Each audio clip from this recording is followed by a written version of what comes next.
I think we're ready to get started.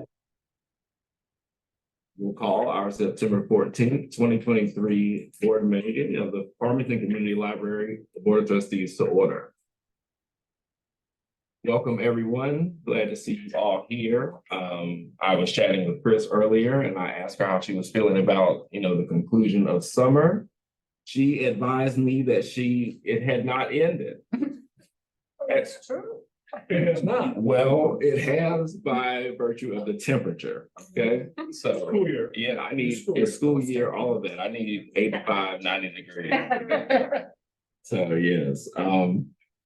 Based on the presence of our brand new trustee, I think we might need an adjustment to our agenda today. So I'll entertain a motion if one's available. Well, I move that we approve the agenda with the added item of swearing in trustee, newest member of the board. Doesn't she have to give a lengthy presentation about who she is? She's actually gonna do that. We have that on the agenda. We just want to make sure she's official before we put her. Yeah, She may quit yet, right? yes. Is there a second? Second. You did. Okay, thank you, Kathy. It's been moved and properly seconded that we would amend the agenda to include swearing in of our newest trustee immediately before approval of the agenda. Well, yes, immediately before the minutes. We can approve the agenda. Yeah. Yeah, all in favor? Okay, opposed? All right, motion carries. All right, so with that being said, I think we have approved the agenda. We can move to minutes. In your packet, you should have minutes from the August 2023 board meeting, and I think. So what are we actually? We're gonna do the swearing in right now, right? Oh, sorry. Yeah, Chris, thank you. All right, Crystal, do we need Crystal's assistance? We do. All right. Crystal's like, man, she's coming out of the bag. Do I need to do it? You will. Yes. Okay. Make sure it's- To give you some instructions.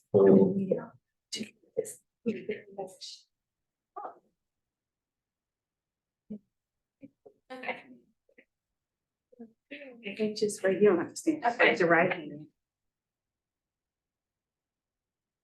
I do solemnly swear I do solemnly swear to support the Constitution of the United States and the Constitution of this state, to support the Constitution of the United States and the Constitution of this state. and I will faithfully discharge the duties of the office Faithfully discharge the duties of this office. of the Farmington Community Library Board of Trustees The Farmington Community Library Board of Trustees to the best of my ability. to the best of my ability. No other oath, affirmation, or any other religious test No other oath or any other religious test shall be required as qualification for this office. would be required as qualification for this office.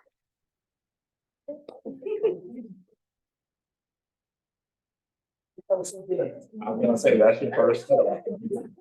Get to the second part later on in the I'm agenda. looking forward to that. Thank you. We're looking forward to having you and to working with you over the next, how many years? 4 years? Yes, 4 years. Right. I'm reinforcing the 4 years. So with that, we'll move on to the minutes, the approval of minutes of our August 2023 board meeting. You should have a copy of that in the packet, and I think Kristen distributed these earlier in the week. So I will entertain a motion for approval of the minutes from the last meeting. I need something, but I need to correct.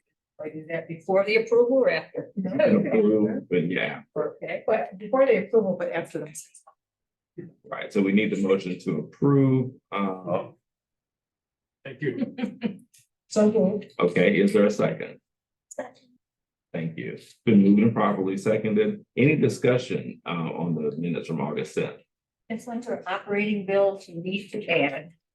Motion by Brown to receive and file the July 2023 financial reports. All in favor was 5-0, it's none. You know, second. I do not.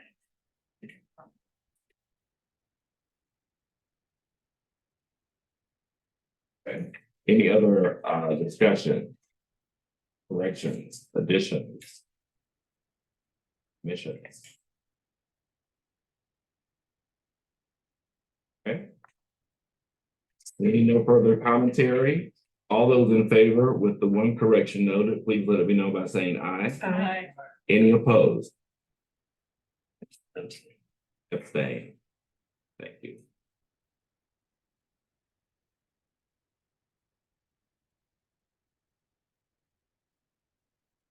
Okay, that will take us to our presentation from our friends at MCD.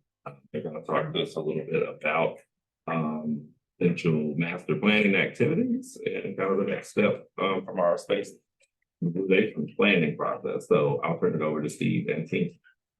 You have the floor. Do we stay? Ready? Wherever you feel Wherever comfortable. Do you you have any visuals? We don't. No. Okay, yeah, so I think, You can sit if you prefer. yeah, you can sit at the table. Table. Like, nice to have a seat. Not that's a good chair. I tell you, it's not a good chair. No, that's all right. Oh, yeah. That just means we won't stay too long. Or stay around. Well, thank you. First, my name is Steve Schneeman, architect with MCD Architects, and I think I know all of you. Diane Scherg, also with MCD, and Diane was instrumental in the space utilization study. You saw, I think, a lot of us, especially Diane, around for those few months that we were in and around the library, learning a lot. So yeah, we're going to talk tonight about the master plan. We put together a proposal. I presume that every member of the board is opportunity to look at it. But before I do that, I want to welcome Dilhara. So yeah, congratulations. Glad that you're serving on the board. Very excited for, selfishly, for Farmington. That we've got you here. So that's awesome. But you may recall, we talked about the space utilization study and all of the data that was gathered and the scrutiny that we kind of put the library through, and each of the staff members that we talked to and the director. And that's really that's a more difficult process and a little bit more painful because you are looking at things very critically. Both obviously here and at the downtown branch, in everything that the physical plant, if you will, does to deliver the library services. Whereas a master plan then is really a much more enjoyable part of what that process entails, because it's much more forward-looking than and actually an opportunity. And you'll recall during the space utilization study, we did identify many areas of opportunity. We talked about those during the presentation. So the master plan then really starts to codify those. And I'll kind of back up in a minute and talk about what our process would be for the master plan, but it starts to codify what those opportunities are and define them more succinctly, and then phase them, and then also start to allocate dollar figures to them. And that master plan then really acts as a roadmap for the board to be able to make decisions that impact where your investment is going to be put for all of your facilities in the next couple of years, 3, 5, and even 10 years. A master plan is a critically important piece of information and a tool that needs to be used by entities large and small. Any institution that has a campus or a building, even if that building isn't necessarily or the user group of that facility isn't necessarily looking for or experiencing tremendous growth, as in needing to expand, times change, programming changes. And so that is why most entities, and certainly facilities of this size, and we've got multiple campuses, have a master plan. And we strongly recommend that the master plan be updated every 8 to 10 years at a minimum. So it's our understanding that there is not currently a master plan that has been kind of executed. And so I think this is perfect time then that we start to take a look at that. Why? Well, we just finished up with the strategic plan. And one of the things that I identified was the need for a master plan moving forward to help guide the board and help the board know when making decisions about programming. So everything that in the facilities and the master plan it's the facilities answer to those programming goals in the strategic plan.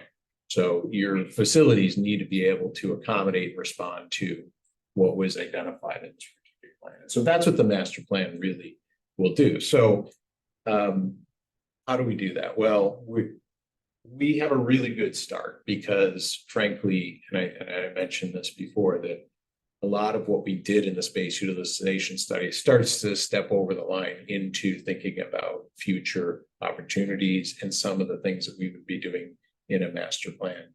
So we've got the drawings. We've already got a good understanding because of all the time we spent with staff and talking about what's working and what's not working so well.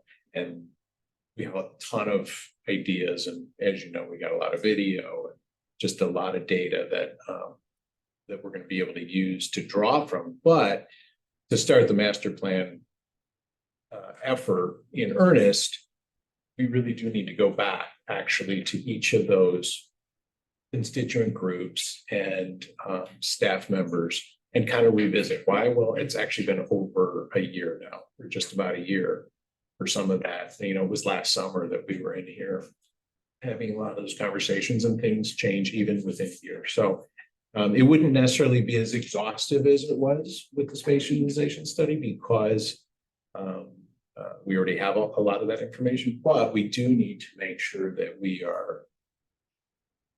that we need to revisit that information with those folks that we talked to and got the information from, and then make sure that we're moving in the right direction. And then we will start to produce the master plan for both of the facilities.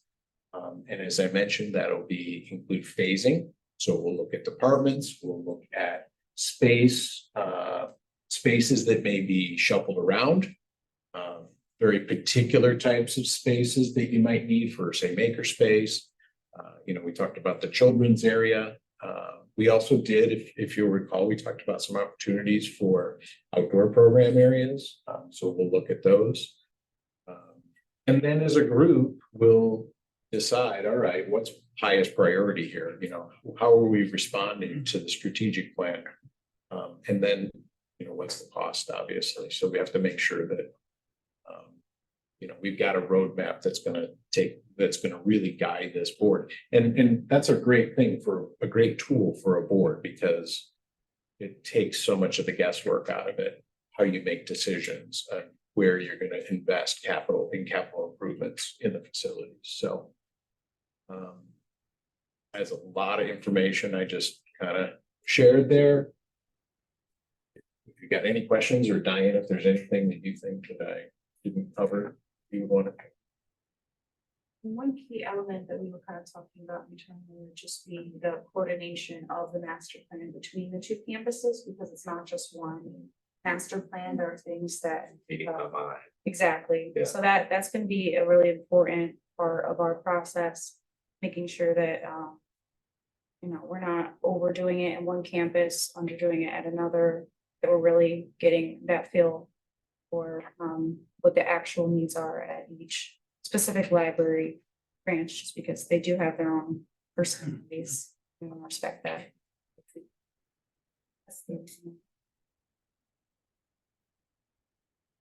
So with that, I guess if there's any questions, we'd be happy to answer those. Guys, very much. Any questions from any trustees, friends, president, staff? Fair game. Everybody's in the conversation. Any questions for Steve? I actually have a question. Yeah, sure. For, I guess, everybody that's at the table. Has anybody here been through a master planning process? Been through a municipal one. Okay, yeah, well, there actually, there's a lot of similarities with the municipal. Now that tends to be focused more on land use, whereas this can get kind of technical actually, because got existing facilities. And it's obviously the scale is different. But there are also a lot of similarities, and just like we're recommending for the library, municipalities tend to update their master plans every 8 to 10 years as well. So Steve, I've been sitting here trying to formulate a question. I know I have a question. I'm trying to put it the right way. And I guess the best way to put it is, in your mind, where will this take? I mean, what are your ideas based on the strategic plan? You have some knowledge, some insight, perhaps some ideas. Share them with us. Tell us what's your vision, I guess is what I'm asking. Yeah, right. See, that's I have difficulty coming up with it. Well, so I'll start kind of in general terms and I'll talk a little more specifically. First of all, your buildings are of different ages, and the one that we're in currently, you've got kind of two buildings of two different eras that were stitched together. And obviously the downtown branch, completely different scale, different feel. And I think I overheard your board president talking about certain folks thinking that, maybe it's past its prime, it needs to be, these are community comments, chatter online. Or what could be done with it, because it is an older facility. So that's kind of the hand you've been dealt as a board. That's what you've got. So the first answer is I think everybody in this room could agree that there are some things about each of these facilities, both downtown and here, that could use improvement. Some things that just have not been addressed in a very long time. I think just from a technical infrastructural perspective, the elevator at the downtown branch, nowhere near conforming to current codes. And so even things like that in a master plan, we would address those kinds of infrastructural improvements that need to be done. That's why I said it's a little different than municipalities, because you start to look at technical aspects of a building and the structure and utilities. But so I think in general terms, there's room for improvement and investment in both of these properties. In specific terms, starting, I guess, with the downtown branch, the fact that the outdoor space, basically there's no use of the outdoor space, or almost no use of the outdoor space. And while it doesn't feel like there's necessarily a lot of space outdoors, we think that there's opportunity there. So we've identified some ways that we think we can really create some fantastic programming in a safe and a comfortable outdoor environment there that would really weave nicely in with that urban fabric that's there on the corner. So we're excited about that. We did look at opportunities for actually expanding that facility, some of the space there, because we know that it's tight. And unlike this building, it's completely different issues there. They're really could use some more space. So there are opportunities there to grow that as well. So even though it's a relatively tight site, there's still room for quite a bit of improvement there. And then, my personal opinion on that building is that while it is dated, it's got really good bones.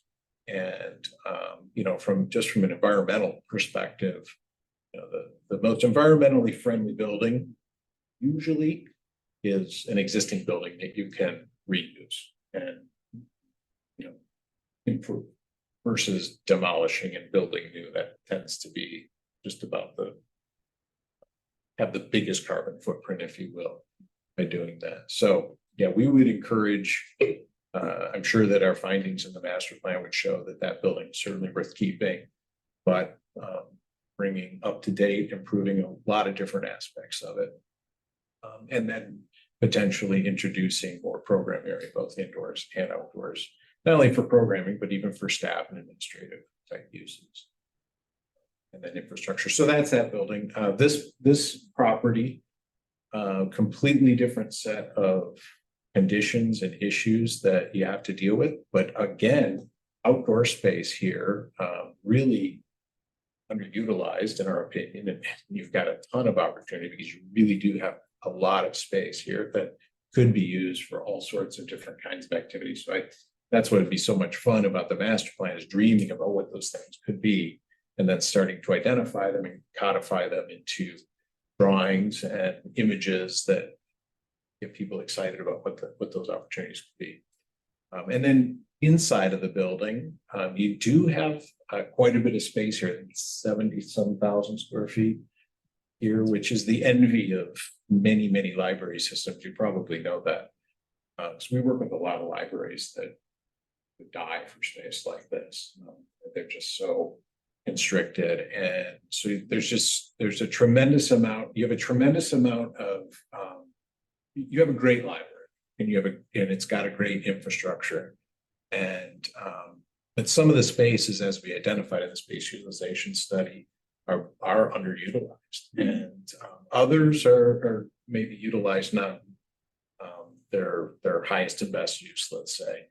And then others, obviously the children's area, I think we all know, and it was identified clearly in the space utilization study, that it's difficult to find, and it's one of the it's a well-used part of the library, but yet if you walk in, I think it's a question that's often asked: where's the children's area? So opportunities like that, just for moving spaces, expanding certain spaces, other spaces like additional study rooms, where do those go? That's not just this library. We're doing that with many, many, many libraries, putting study rooms in of different sizes, particularly smaller ones, maker spaces, teen space, those kind of things.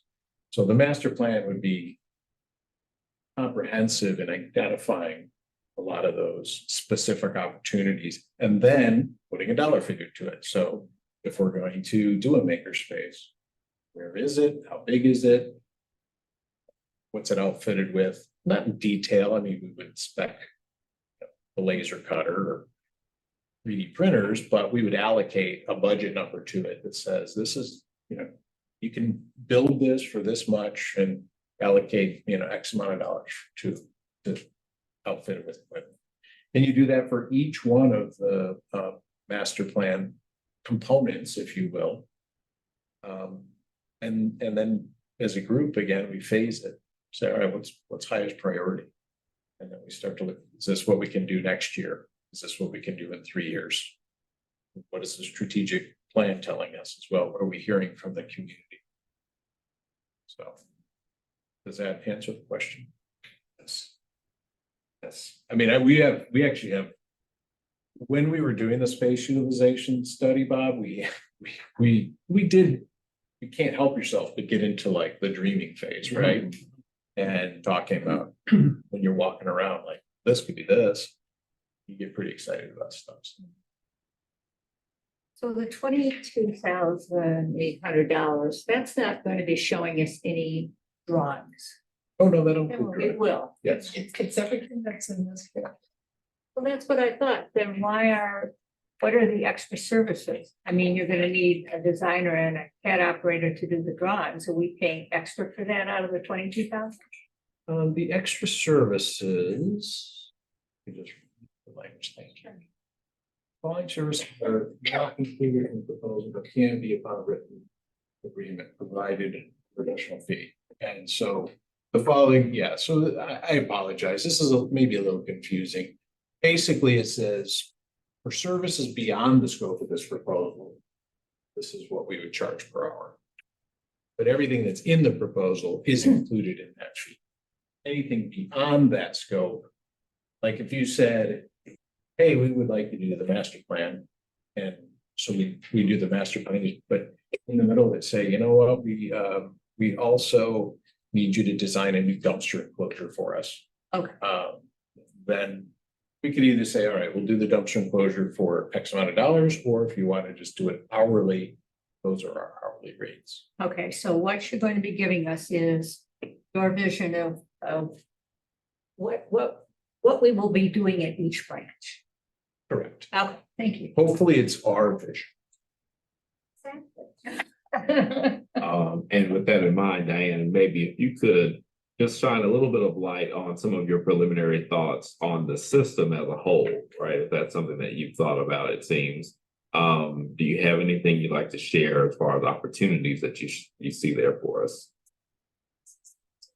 So when I spoke with a lot of the staff, I mean, there were some concerns about where, like Steve kind of mentioned, like children's in the lower level, things like that. So part of our process, I think, might be us both talking with staff, meeting with staff again, as he mentioned, but also just considering opportunities for potential relocation of collections and things like that, not necessarily just using what you have and then expanding off of it, but really considering the future growth of each department if the space currently allocated. Trying to think of the word. Hearing blank slate in my mind. Basically, it's a bit of a blank slate, but also still looking at what is working, you know, some things might not need to move. We did hear from the staff that here at this branch, this corner of the building is very detached from the rest of the building. So looking at how we can integrate those things into get you guys back integrated with the library so you don't feel so much like you're up here quarantined from the library itself. So just different things like that. Children's feeling like they're detached from the rest of the library and no one can find them. Teen at the main downtown branch, they have such a tiny little spot. They don't really have much room for expansion. So looking at how we can be creative with the space that's there, and also in the most cost-effective way, look at if there is going to be an expansion, what are the priorities for that expansion? That way we're dreaming, but we're also being realistic with the site, as Steve mentioned, as well as highest priority needs. We really want to make sure that we're guiding you guys in that right direction. So in the future, you're not saying in 10 years, oh, wow, we did all this work and now we want to undo it all. So. Yeah, the idea. Yeah. It's a very introspective process. It is. That really you'll be going through, and the staff will be going through, and the leadership, and I think we said in the proposal that we would want to form a committee. You know, we sort of had a loose committee before. We would want to have a committee as well for the master plan process. But that committee would be very introspective and kind of looking at the system, if you will, and understanding and making decisions, because at the end of the day, we have to make decisions, and we know we have a budget, right? The library's got an annual budget that it has to work within. So we dream, but we also understand that we've got a fiduciary responsibility to the people that fund this library to deliver them fantastic services now and into the future. And so we operate within those parameters to do the absolute best that we can do to library for our users. Awesome. Question, Chris. Well, speaking of fiduciary, I have a procedure question. So I think that at the end of this conversation, we need a motion to approve the $22,800 to be allocated for work to be delivered in up to 4 months from now. But if something were to come up in the middle of this, I'm not sure of the value of waiting until there's another board meeting to approve an additional expenditure. So I just don't know procedurally how the board can do this. But I'm wondering if it's possible to make a motion that would say, you know, we're approving the allocation of the 22.8 and also maybe up to $25,000 or whatever number for any of these additional the reimbursable expenditures and any of the services that may come up. And that instead of a whole board meeting, those decisions are made by, like, for example, Kelly or something. Just something where we wouldn't have to come, I don't think we're gonna ask, can we get a new dumpster design? But something might come up, right? And like, do we really wanna wait until we have a whole nother board meeting to then approve an additional, like, $319 or something? No, I understand, spirit, with which you raise that, item. And in the past, I do think that we have approved allocations that may have allowed some overage, right? So that Kelly would have room, if necessary, to, handle overages without coming back to the board. So for example, this is 22.8. I'm sure folks at the table wouldn't have any trouble, probably approving that at maybe 30K or 35K. And looking at MCD, it looks like that probably would be within the scope of what they would be expecting. If I could just add to that. Yeah. We don't really anticipate any additional services being required. And if there were, they probably wouldn't even be identified until a couple of months into the project. So there would be, I mean, if you want to go 30, 35, that's fine, but we just don't anticipate being anything beyond the base fee that we proposed, at least not for the master plan work that's here. If there is something like a dumpster enclosure, we'll be happy to do that. And, we can do that. And but I just don't anticipate anything like that. Or if there's something like that comes up, you need it right away, we just say, I think we can give you a lump sum fee for that too. And if you want to put it under this, that's fine. I presume that the director probably has some amount that she can approve up to. That's true, but that would probably be for work discrete and separate from this. It would be project in total, right? So, So we just don't foresee that there's going to be any addition. we've got you on tape saying that. And we will be meeting every month Yeah. up in this, so. Now, one of the items that Kelly and I have had some conversation around is whether or not it's time for the board to reconstitute its facilities committee to maybe handle some of the processing of this information, right? The feedback that will come and to kind of digest some of those things for the board. So I'm sure at some point on this journey, maybe a few months in, that will probably happen. Depending on how Kelly's feeling about that. But I really do think I want the board committee to kind of be working hand in hand as we go through this. So that'll help. Okay. Thanks. Thank you, Mr. President, for allowing me to speak. And this might be the time that I step in and talk about what the Friends ask is of you, both of you, and of the board itself. We just had our meeting last Tuesday night and we were talking about the things that we can do with a board that has been reconstituted and fleshed out. And one of the things that the Friends Board indicated was that they would be interested in having a permanent store collection that is staffed by volunteers. I don't know if you've considered that because I don't remember the plans. I was here for the presentation. But we're looking at that as well as hoping to have a little piece of that receiving room for the donations for reasons that I will go into when I make my Friends presentation, because we're looking at increased revenue from donations and selling donations for that reason. And right now it's space is tight, as it is everywhere. And having been somebody who is an employee at this library and seeing how space can be underutilized, I understand where you're coming from with that. But I would like this board to consider as well how to incorporate some aspects of what the Friends are doing into the redesign so that we can talk about how to move forward. Yeah, my vote, Stacy. As far as I'm concerned, a permanent retail space is something that I thought we needed since I've arrived. So I can see that happening. And they need their own storage space Yeah. designated for friends. Right. So all those books can come out of that back room.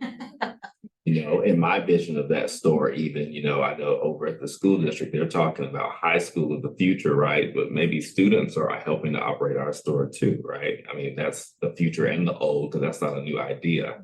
But I think those types of connective tissues, right? That's what will help get us there. So yeah, I think I'm aligned, and I'll work to convince the rest of the board if they're not aligned. I will advocate for you. I know what Bob wants too. I'm advocating for him. Oh, I'm gonna bribe him, so fine. Okay. All right. Any other thoughts, questions? I do. Does this master plan look at ADA compliance also, or no? It does, so, okay. Let me be specific. It looks at ADA compliance in general terms. Okay.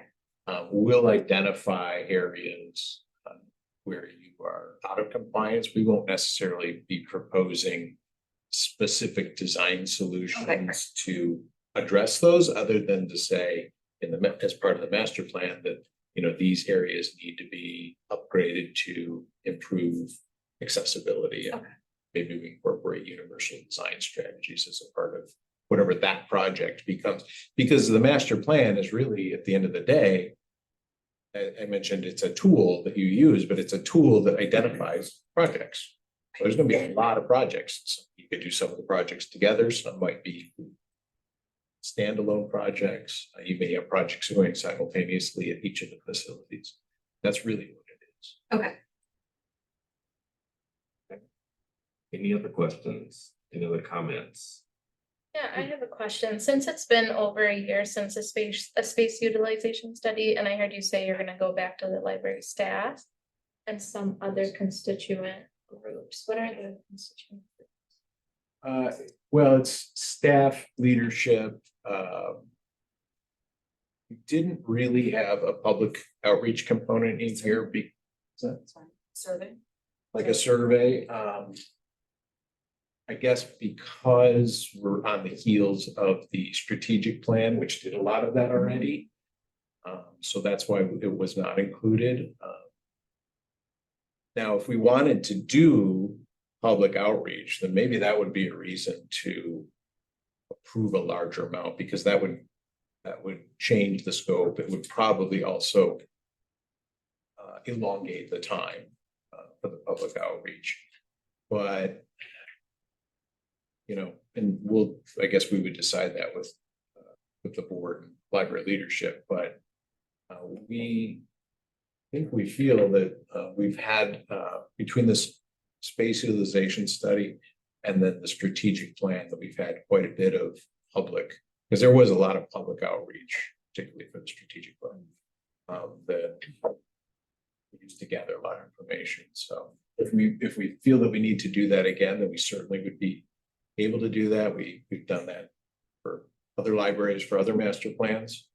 But we're not usually right immediately following the strategic plan either, and all the other work that was just done. So we can do it. If we want to do it, we certainly will. Just have to make that decision, I guess, as a group at the outset of the project. Does the data collected during the strategic plan process through the surveys and public outreach inform any of the master plan? Like, are you able to set up? Great. That or over the phone, she spoke with. Yeah. Amanda. Well, yeah, that was kind of in the midst of It was in it. the midst of it, but we kind of It wasn't talking finished. about what. We're both identifying. I guess I'll ask the question, does anybody on this board or the director think that, Yeah. or the assistant To director? pose the question to Kelly, how, if we were to ask staff, and we have some staff representation here, what would staff say about that? Would they want some more opportunity for public input at this point in the process, or do they feel like we kind of have the tone and the pulse captured accurately and adequately. My thought is that you're probably not gonna get any different from what you got the first time, because those are the people that fill out surveys or focus groups, and it's gonna be the same thing that you already got.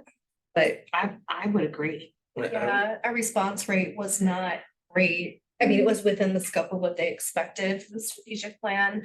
But we did ask a lot of questions about spaces, locations, and use.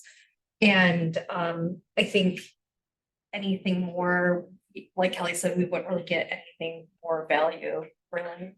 Well, would it be worth doing to generate buzz just because the timing is an overlap with the village? Now, Jim's thinking like I'm thinking. Politician. Oh, okay. So now the thing is that, you know, you never do anything just to say you did it. But it is kind of like you want to, in the course of this story, make sure you're bringing everybody along. So I don't know if it's necessarily an input, you know, piece necessarily, but I definitely think from like Sarah's positioning, we can message out as this is going on a little more transparently than maybe we would traditionally, but to give the public a little bit of a peek into like, this is the next step of that process, this is happening. And I think organically by virtue of that, you'll probably hear from some people and you will get some input. I mean, that's okay, but it just keeps them engaged. This is the next step, right? So then they know like, okay, something else is coming. I think that might afford you maybe something different or new than doing a survey. Right, like a focus group. Yeah, like, I mean, if Sarah puts that out and says something, I think you might, that potentially could give you maybe a different response than a survey. Yeah, I because I think do that if you're think, really wanting more information, I think that might be the. because as we get towards the end of it, right, then our job is going to be the prioritization of all of the projects and the ideas that they're going to present to us. And I do think that that's where we really need to be kind of in tune with the pulse of the community and understanding what's most important to them relatively, as we have to decide whether or not it's going to be the baby play area or the maker space. We'll probably have both of those, right? But there will be some times where we have to make a call. So I think once we get closer, we'll figure out how to communicate out, just to let them know that, hey, this is still going on and here's the next phase. You and I can have some conversations, maybe even with Steve and Diane, just to talk through it. And then also help inform ourselves about like, okay, what's really important to them as we prioritize. Okay. Thanks for bringing that up. Any other thoughts? Any other concerns, questions? Okay. It sounds like everybody is comfortable on both ends, whether it be staff or whether it be the vendor around the pricing here.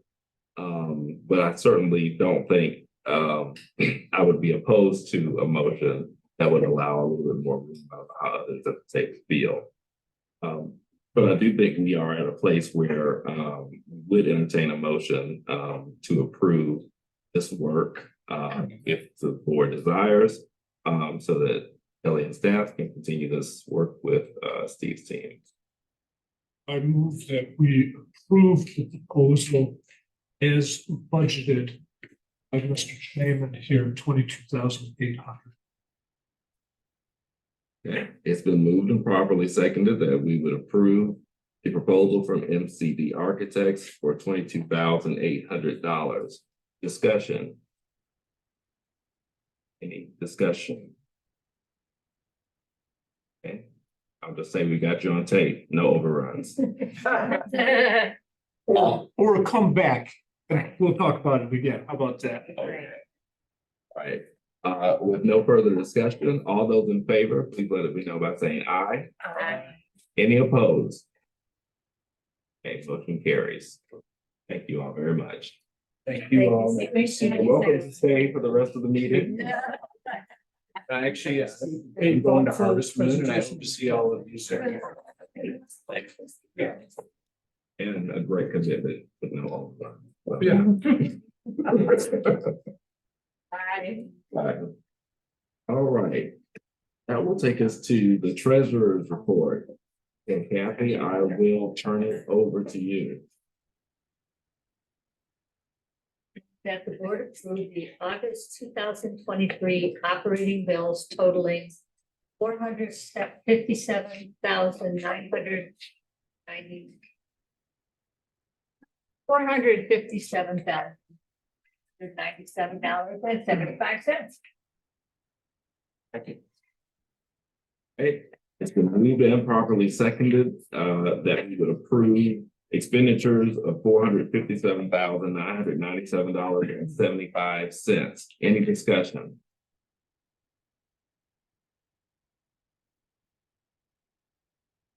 And just for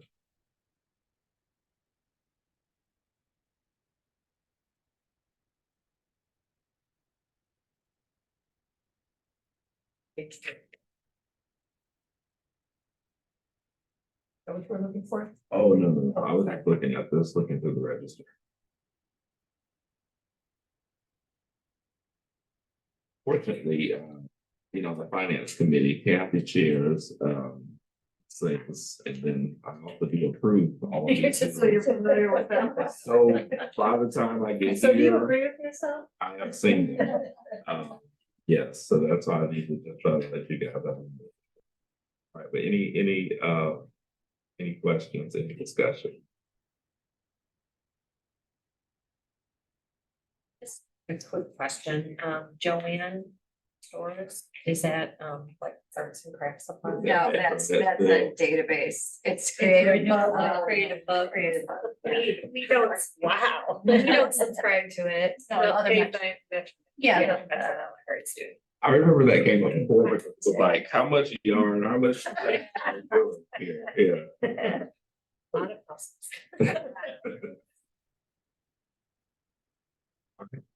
Any other questions? MBM technology, that is still ongoing. Through November. Yes. And the letter's been sent in to say that we're not gonna read it. You have this in your packets, the letter from Pat on that, so it's done, that's great. Okay. Any other questions?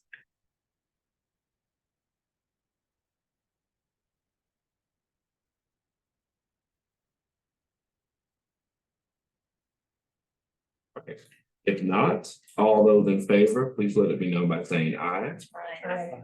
Any opposed? Okay, motion carries. I move to receive and file the August 2023 financial reports.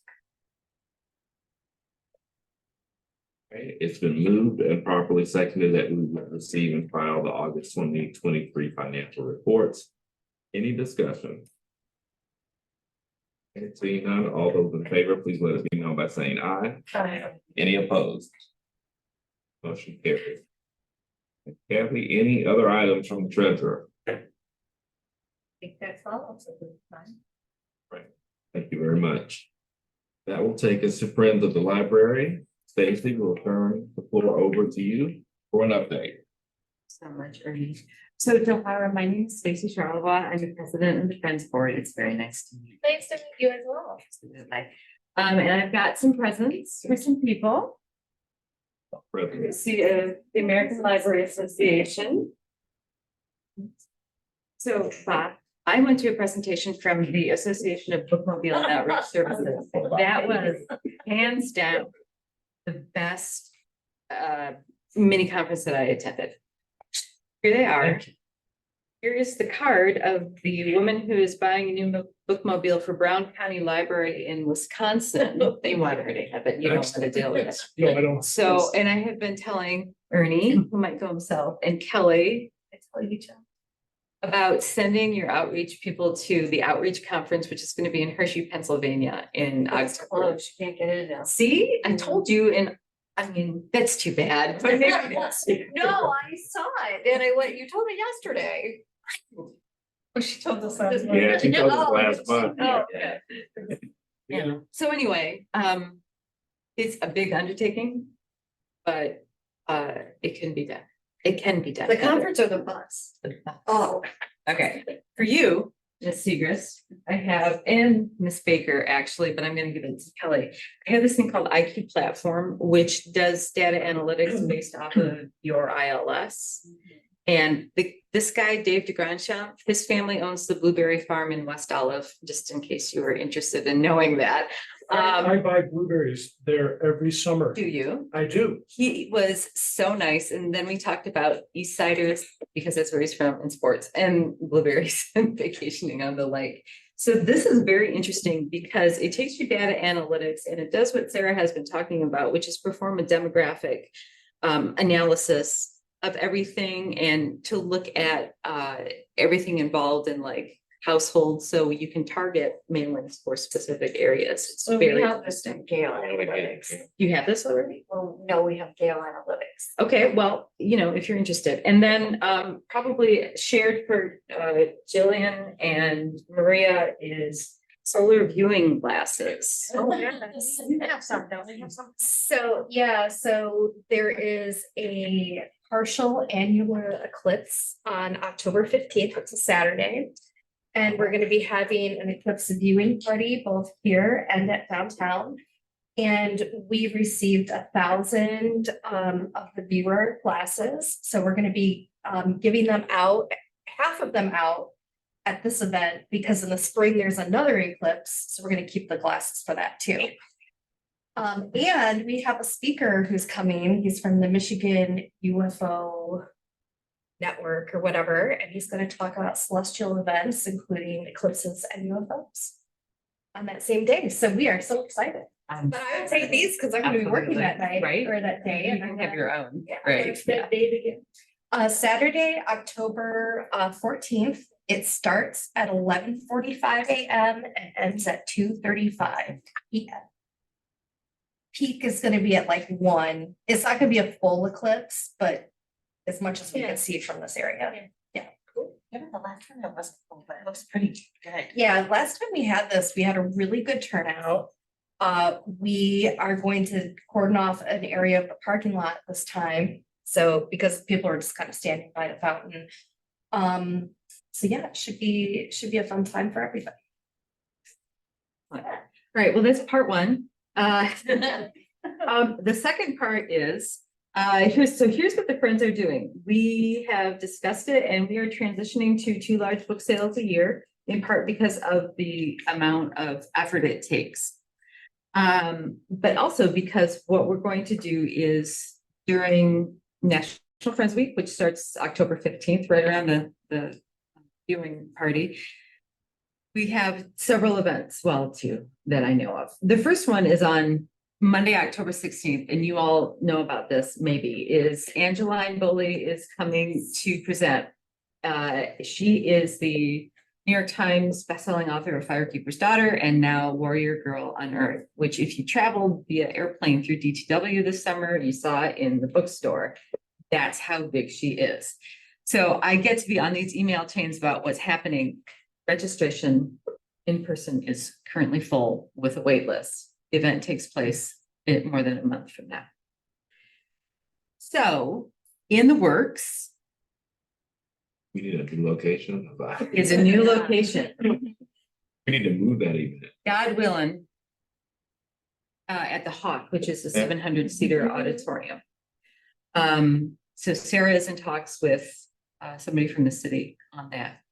And if it happens, then I think it's going to be like absolutely phenomenal. It'll just be a blowout. When we had the extravaganza and the city, people who were in charge kind of, and people who came were amazed at what a blowout it was, right? All these people showed up in a 4-hour time span. Everybody pretty much had a good time. Parking was tight, but it was amazing, right? And so now the city knows how much power the library harnesses when it comes to public opinion and public goodwill. So my feeling is we fill that auditorium with people who are here to listen to an author speak, and they will absolutely take notice of that. It would also give more of our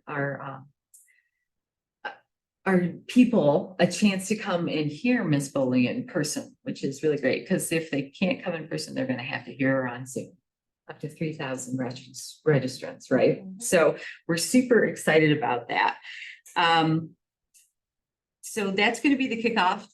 We're going to finish up that week with the book sale, and then we're going to transition to having a book sale in National Library Week. So the National Friends Week is fixed, third week in October. National Library Week floats around in April sometime. Could be the first, could be the last, doesn't matter. It's whatever the American Library Association plans.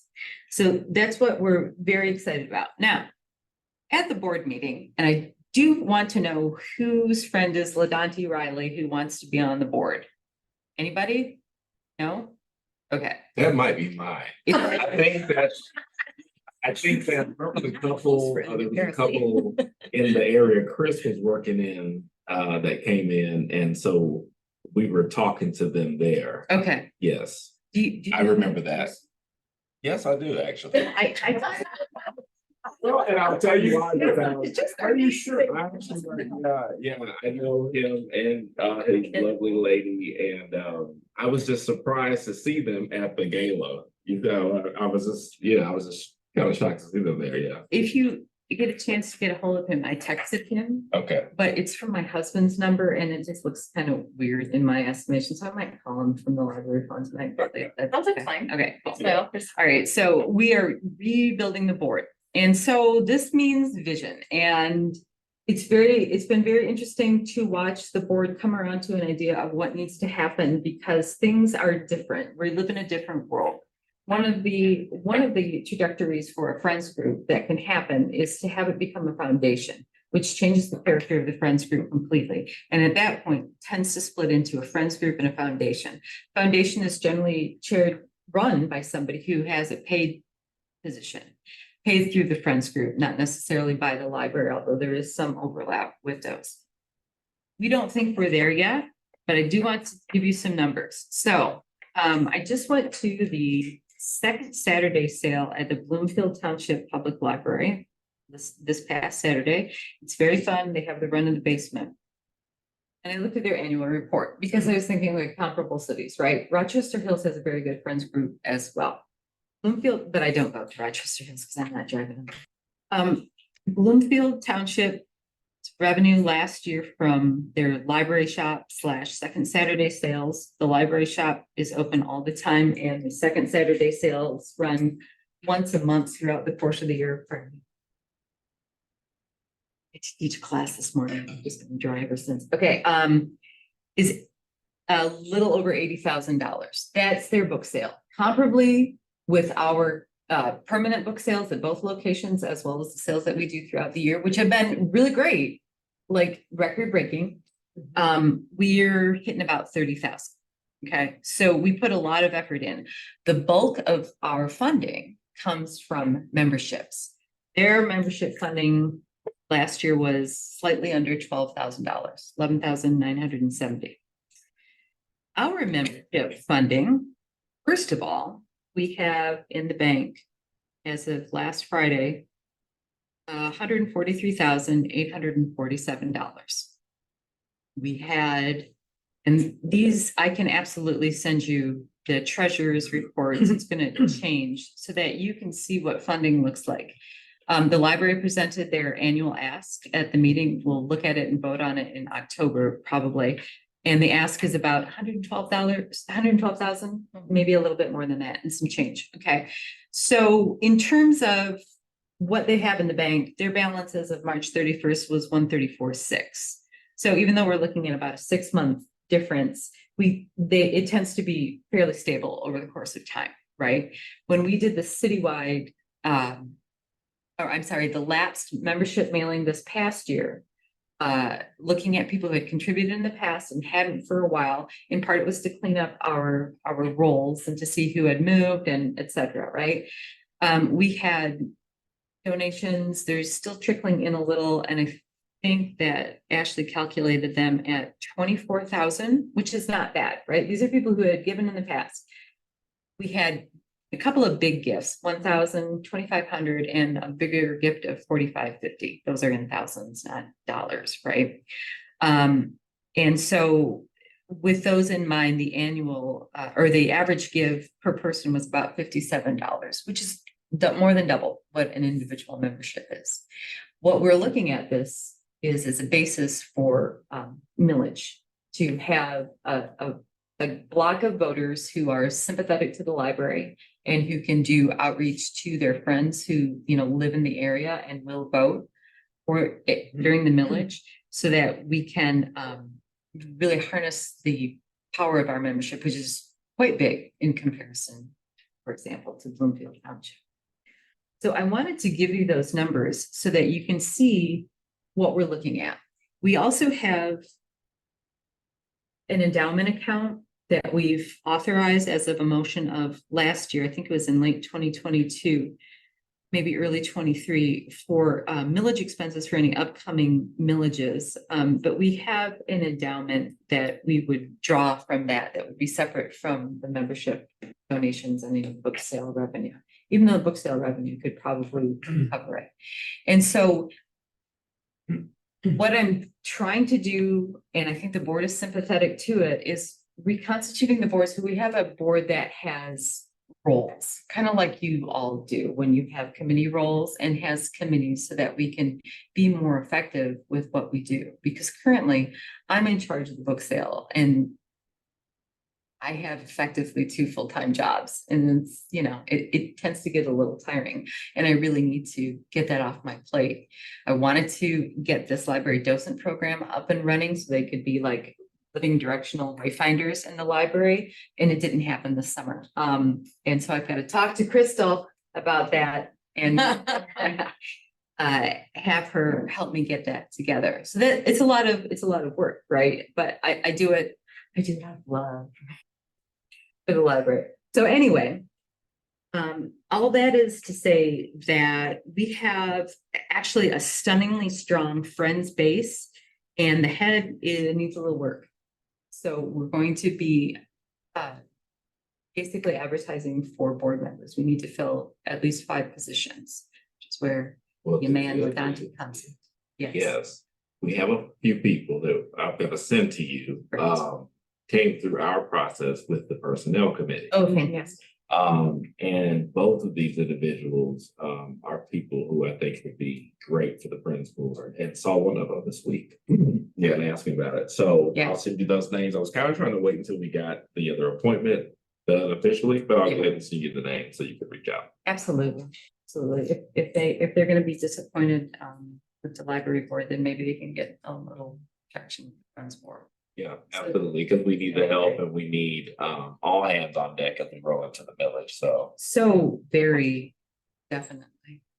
So I'm hopeful that the seeds of what we've planted can really come to fruition, so that we can have things happen where you don't tire 1 or 2 people out getting everything done, and then you all see a lot more fruitful benefit from it, because we're able to generate more memberships, we're able to generate more funds. I think, it's been just tremendous in terms of all the marketing that Sarah and Sona as well has done, and Ashley and Sally's help has been absolutely invaluable. I can tell you, do 25 years. They kind of are. They're doing yeoman's work with this kind of thing. And they just took it on, and Ashley especially, and said, hey, Stacy, I think we need to do this. So, that's the kind of thing that is really fantastic. They're in the mix. They have the zeitgeist of everything that is happening, and they're able to generate a lot of investment. So I'm super happy about it, and I hope that my enthusiasm carries through. So if we get a chance to move to the Hawk, fingers crossed for the Angeline Booley, make sure you get your registration in if you haven't already, because I think it's going to be jamming like so hard. And I think that's it. Any questions? Stacy, Yeah. how much is in the endowment fund at this point? 450.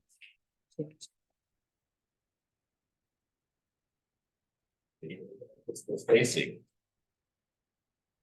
I just wanted to add to the Angeline Foley. I was trying to pronounce her name correctly. I've been pronouncing it wrong all this time. She was also chosen as the Great Michigan Read Author this year. So there is a lot of interest too, because it's being promoted by the Library of Michigan And her book series was purchased by the Obama's production company to be made into a Netflix series coming up.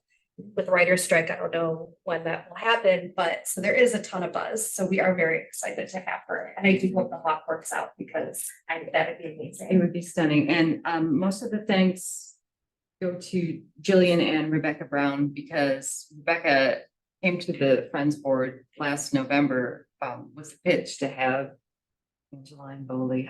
I know. Fun. But I'm gonna have to. Yeah. Yeah. And she did not meet with a pleasant reception. I thought it was a little bit chilly, and I was a little disappointed with my board because they don't know quite the amount of work that she does. I don't think anybody on the board other than me knows, maybe Maria, not you, knows about Book Talk. Do you guys know about Book Talk? It's the book aspect of TikTok. She's on Book Talk. She's got a channel on YouTube, and she's regularly featured on the Instagrams and the other socials that the library puts out. So she was super geeked about this, and she kind of got shot down. And Jillian did yeoman's work in trying to get somebody who would be, similar, and then this fell into our laps, and it was almost prescient, I think, just the way that it happened. So if you see Rebecca, she's acts like she's shy. She's like, And we could have gotten her for $3,000 less. Right? but you know what? We didn't pay 14. So, oh, there you go. So, right? She deserve that 10,000, So, there you go. So it's been a little bit of a run, and I'm hopeful that everything's gonna be great. Will be. And so thanks to Rebecca and Jill. Rebecca's always cooking up new ideas. She's definitely one of the first faces I knew at the library because she's out there on YouTube. So yeah, that's what happens when you put yourself out there. Speaking of which, I'll let everyone know I did host an online fundraiser for the Friends for my birthday. So you'll have another like $450, $500 or something coming your way from random people calling up for me to donate. So Awesome. yeah, thank you. Thanks. All right, thank you, Stacy. That will take us to the director's report.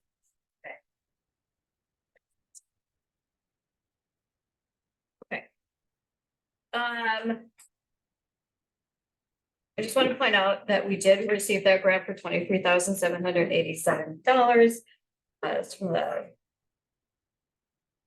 it's actually called, I was corrected, the Public Library Experience with Accessibility and Disability Support Services. So it's from LSTA, which is a form of Institute of Museum and Libraries, something. And it's a federal.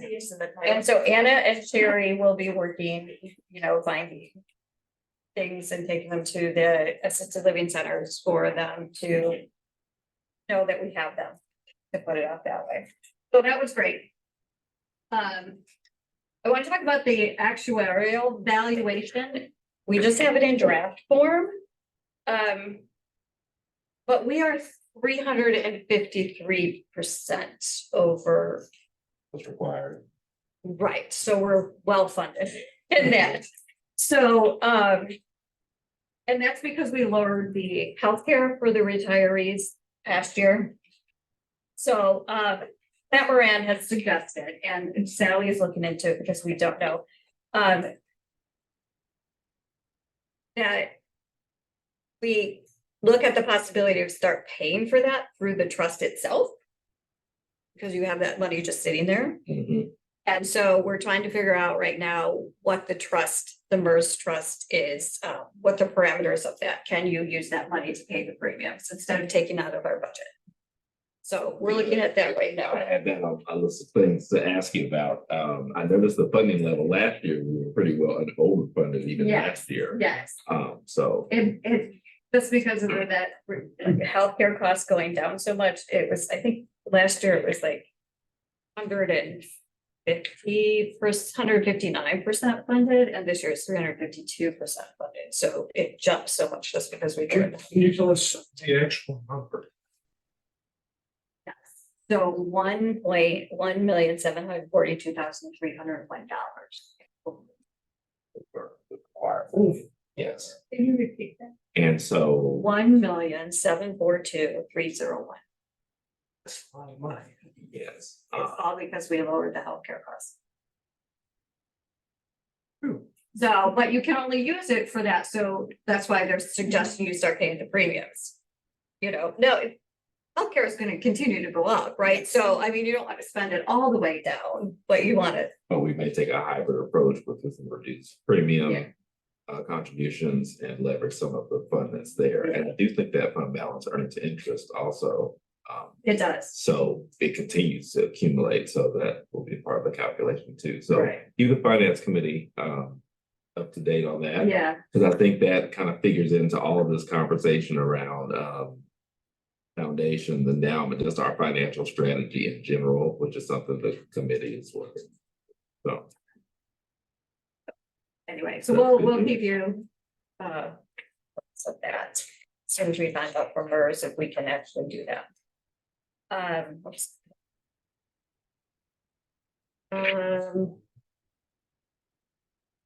Oh, I did, and I wanted to draw attention to, we added, as you saw, the Pregnant Workers Fairness Act that went into effect June 27th. We just put that sentence in the employee handbook so that it was available, and Mike Bloom suggested the wording for us, so. So people know that's where we're at. Okay. I do want to talk about the millage just a little bit. It's not in my director's report because I figured you all read my director's report. I've talked to the two city clerks of Farmington and Farmington Hills, and apparently the only definite election that is taking place in 24 is the November one, because the legislature has to figure out the dates for the other ones. So the August primary could actually be in June, and the March one could actually be in February. But they have to make a decision. So they don't know, it's all up in the air. I do know that if we go for a millage at a time that an actual election is taking place, the cost to us is nothing.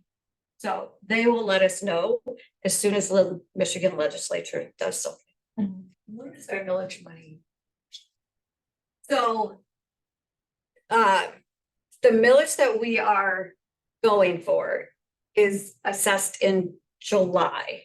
So the last time that this will be assessed, this millage will be assessed, it will be July 2024.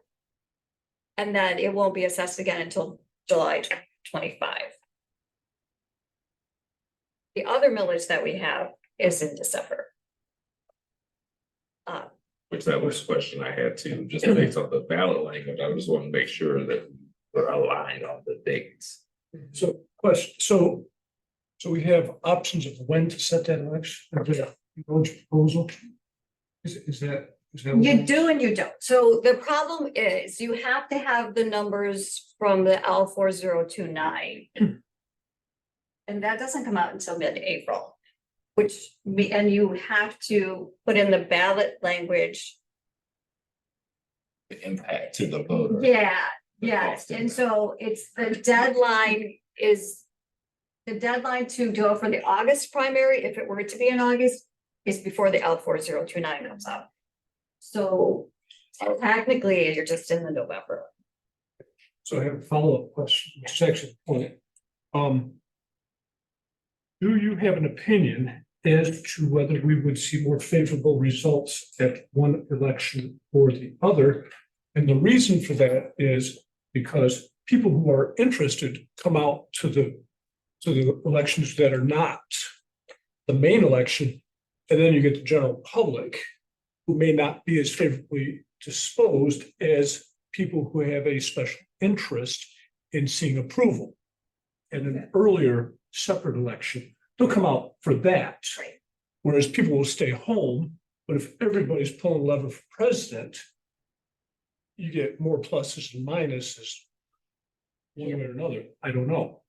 I'm torn because I've heard it both ways. I've heard that you should do the November one, and then I've heard that you shouldn't. And I have the numbers in the file, like when have we been most successful? Like, and what they say is look back at your past elections when you went and see what your percentage was. And I do want to say the August one is probably, but it's all over the place because I feel like one year it was August, and one year it was November. So I think it just depends on what's happening in that November election.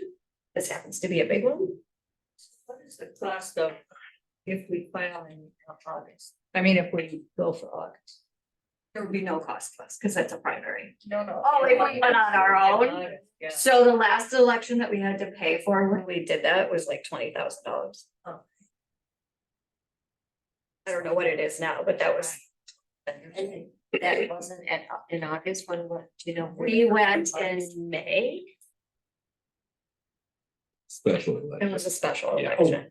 Kelly, could I ask if you could get us those numbers so that we could discuss? You know, I mean, I'm sending that doodle out about, we need to talk about this, but I'm just giving you, right now, we're kind of up in the air until. The Michigan legislature decides, and Plant Moran is recommending that you go for the full 1 mil to offset the Headley rollback. Yeah. So that would mean your ballot language has to be a renewal of your current levied millage, which is kind of why you need that in number, otherwise you're gonna fall short of 1 mil.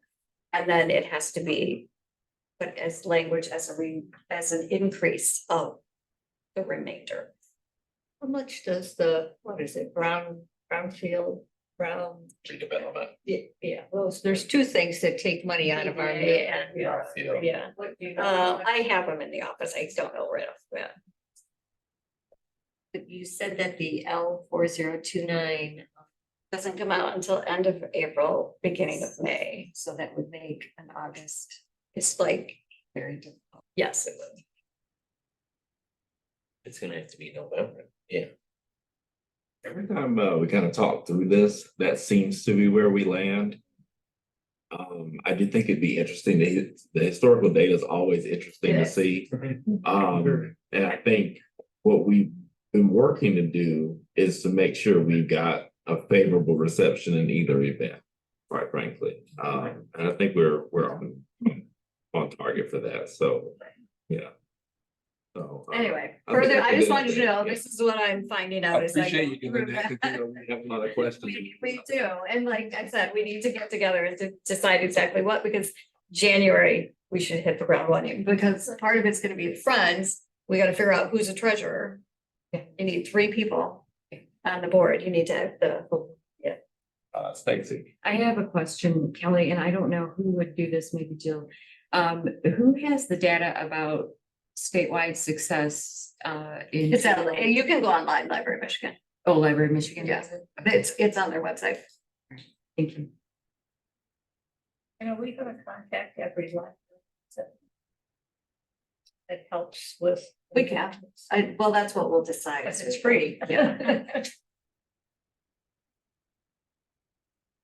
I worked with when we did a notice campaign for South Lyon. Were they helpful? Okay. Okay, so we have been contacted by the Interfaith Leadership Council of Metropolitan Detroit to participate in. It's called Bridging to Belonging. And it's a group of 6 to 8 community leaders, members. To join this cohort to talk, it's an 8-week program to talk about learning how to talk to your fellow community members in a respectful way. I guess that would be the gist of it. So it will be, so it's Jill has agreed to be the person that will join it. And the whole thing is that you take these first 6 to 8 people, they go through this with a moderator, and then you carry that work out into your circle of friends. So eventually you get through the whole community in a more civil way of talking to your fellow neighbors and whatever. So that starts in October. So Also, on that, let me make sure I'm clear. Jill, you're joining on behalf of the library. So are we sending any other folks, or will Jill kind of digest she would this? bring it back to us. Okay, Yes, okay, all right. yes. Keep us posted, Jill. Because it's supposed to be this small group that gets to know each other on a deeper level. Well, and I think, not to belabor the point here too long, but I think that more of that is what we kind of need now. We had a personnel committee meeting. Renee invited us to her house, but we've talked about it there too. Just getting back to that sense of, we are actually neighbors, aside from the fact that we come here once a month and do this. It just puts things in a little bit different context. And I think it's important work. So give us an update on that when you come back, please. Thank you. Okay, Farmington Hills is hosting an informational session. Apparently there's $54 million in training funds available for employers to train their staff. And so here's the flyer, and this is in conjunction with, it's a partnership between the City of Farmington Hills, Oakland County, Michigan Works, Greater Farmington Area Chamber of Commerce, City of Farmington, Farmington DDA, and the Farmington Community Library. So Sherry will be at these information sessions, highlighting how. What do they do? I mean, I'm not sure. I'm spending 20. Got the money and resources you need to find and train. It's a grant. It's a grant. 54 million. We're about to go in pro talent fund workforce. So it's a talent fund workforce development grant so it's a grant. So I don't know. But Oakland County Farmington, It's a lot of money. it is. I'm gonna give you this to read because this is fascinating in your spare time. Okay, once again, we've been invited to this the foundation party that they have every year. It's on October 22nd at the Meridian in Farmington Hills. And they have awards and speakers and dinners and keynote speakers and kids programs. We get this every year. Is anyone going? Board members want to go? I'm gonna pass it on. What else? Oh, here's the bridging to the model. To switch. Oh, thank you. Yeah. Okay. So just some of So I want to just point out to you, our swag store is up. So you can go on our under about us on our webpage and get all kinds of swag. I think I have just about every single piece of these. So good. Of these. I personally love the 3/4 zip or a 1/4 zip, just I personally love my zip up hoodie. I have the zip up hoodie too. But anyway, there's anything up there, so that's up, ready to go. And then if you don't follow our Instagram, I just have to show you this cute little one that Sarah just did. This was so darn cute. Let me.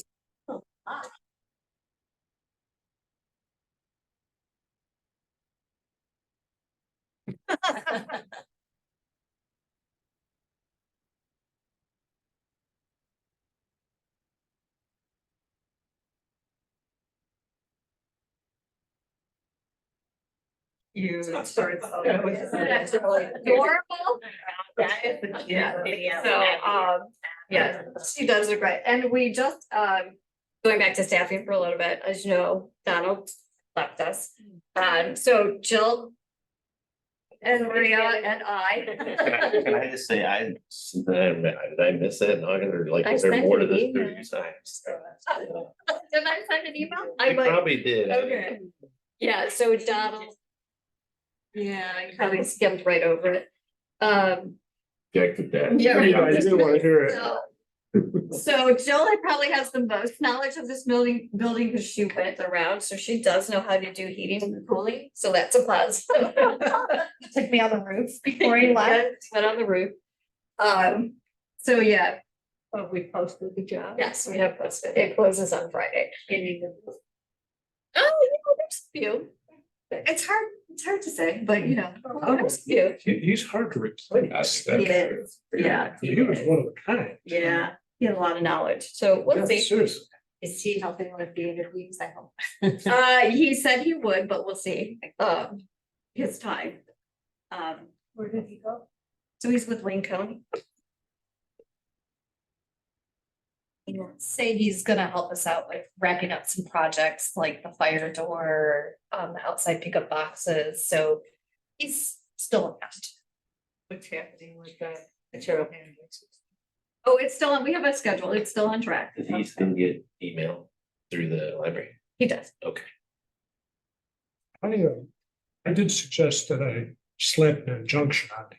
I didn't actually get the support that I had expected. Oh, and then so we also brought on Jamar Armstrong, he is our digital content creator, so he's working with Sarah to do more videos or social media training videos to put on our website to use our resources, that kind of thing, so. He just started. Is he part? He's part. Just started on Monday, so. I think that's it. Do you have any questions for me?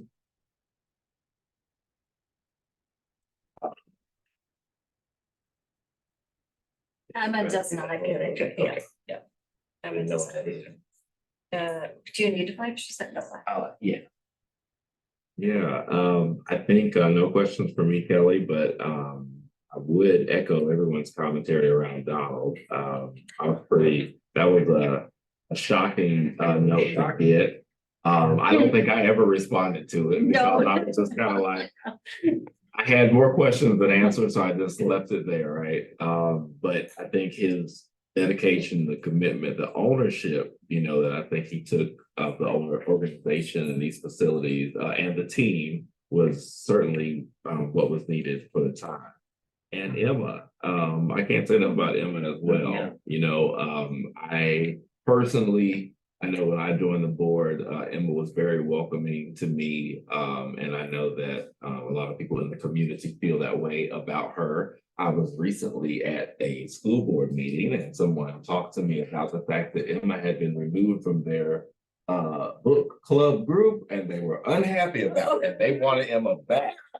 So yeah, so good news for Novi. I think they're getting it done. So I think that's kind of the reputation we want to have, though, is that even I think back to Deb, she left within months, but she did like that work with us with the committee, right? And help to kind of get things shaped up around here before she did make her exit. So I think we are putting a lot of good folks out into the library world for their next adventure. So thank you guys for doing that.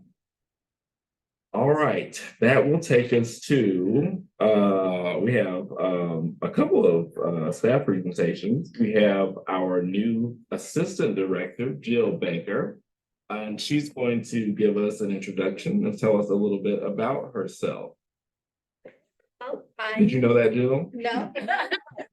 I have a copy of the agenda. See it on there now. So I'm Jill Baker. And I've been in libraries pretty much my whole life. In high school, I was a shelver at my public library. When I went to college at the University of Michigan, I was a processor at the University of Michigan Law Library. After college, I worked at the Ann Arbor District Library as a circulation clerk. And then as an intern, and then I graduated with my MLIS from Wayne State University in 2009, which seems like a very long time ago. And my first job was at the Novi Public Library, actually, where I worked part-time, and then I accepted a full-time position at the Salem South Lyon District Library. And then I was there for 5 years, became the head of adult. Then I came to Farmington Community Library to become head of adult. And I was here for 5 years. Then I left in that crazy summer of 2020, moved out of state, and then came back this past, May 2022 now, because the head of the adult position happened to be open, and I texted Kelly and I was like, hey, just a heads up, I'm gonna apply for my old job. And I thought I'd be surprised when you saw my name. So I was head of adult services, and now I am very happy to be in the assistant director role. Way back in the day, Kelly and I were head of adult services together. She's head of adult services at Farmington, and I was in that position here. And I feel like we worked really well together. And so now here we are. But obviously I love libraries and I love this library. I wouldn't have come back if I didn't. So I'm just very excited for all that we have coming up in the future with the millage and a building redesign. And I'm just very excited to do the work. Well, we're excited. Awesome. Any questions for Jill? But I would comment, you were at the U of M Law Library. That is one of the most beautiful libraries I've ever been in. And if you Yes. haven't been there, I would encourage everyone to go see it because it's truly beautiful. It's magnificent. The reading room is wonderful and It's a little hot in the summer. it does, yes. And then in another life, I took my LSATs, I would have gone to law school, but I fell in love with libraries. Glad you're here. It's probably a better choice. It may not be too late. We probably need some lawyers here. Yeah. We got plenty. Oh. First. The problem is that they're all strongly opinionated. Okay, and that will take us to another of my favorites. I think everybody here is one of my favorites, it seems, but Crystal Sexton got a presentation for us. So Crystal, we'll turn the floor. I need, because I just emailed you. Oh, okay, all right. I really appreciate it. Thank you.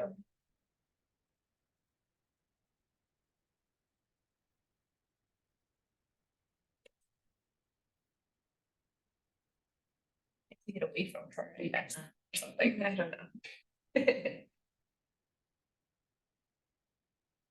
know. While she's pulling that up, I'm Crystal Sexton. For anyone who doesn't know me, I am the head of children's services at this building. Counterpart to Maria. And I have been here since the fall of 2019. But I'm talking to you today about the IDEA task force. So that's a picture of us minus two of our members. And a little context for how this group came to be. I have always been very passionate about DEI work and had talked to Kelly maybe in 2021 about getting something started, and kind of simultaneously the board, I think Danette at the time was like, are we doing anything around DEI? And Kelly's like, yes, Crystal's doing something. We're going forward with this.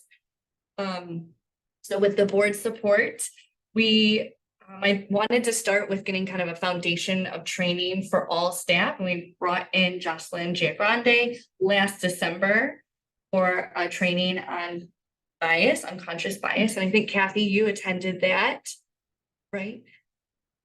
Do you remember? You did, yeah. So board members were invited, but all staff took that.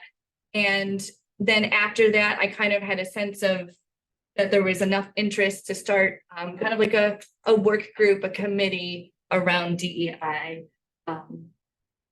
So can you switch to the next slide? These are the kind of why we're called IDEA. We came up with that name. Other groups also use the same kind of name, but these are the definitions that we're working with: inclusion, diversity, equity, accessibility. These definitions are from the American Library Association definitions. And we kind of started with DEI, and then one of our members, Anna Hay, who is our senior outreach librarian here, said we need to add accessibility.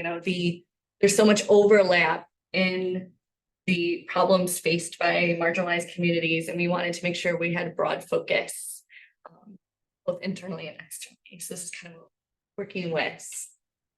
Next slide. So we formed the task force. The way we put that together is I was looking for all of these kinds of things.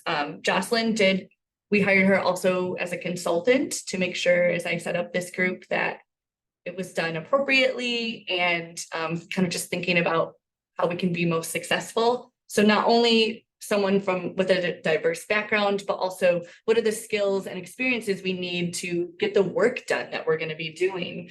So I made a list of prospective members, discussed with their supervisors kind of the intended workload, and then I formally invited different staff members to join, and then they took some time to think about that, discuss it with their supervisor, and then either said yes or said no if it didn't work out for them. Next slide. So these are the members of IDEA.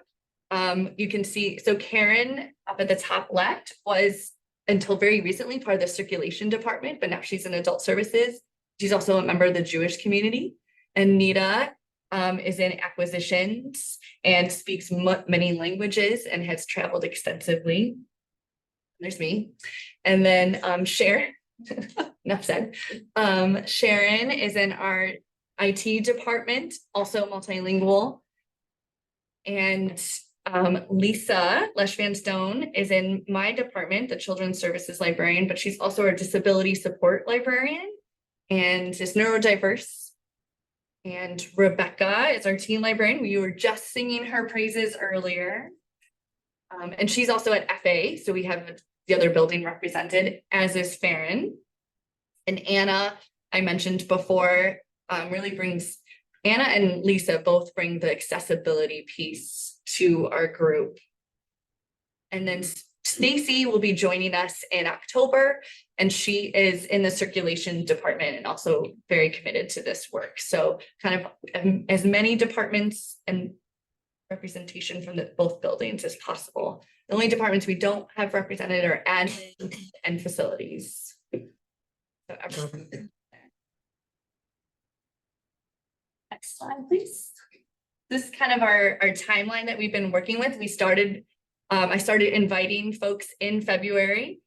We had our first meeting in April, and I'm passing around some documents here. We'll get these started. Here of what we, and then we did some team building and goal setting. And between April and May, we came up with these documents that I'm passing around. We developed rules of engagement, kind of how we'll show up for this work and how we'll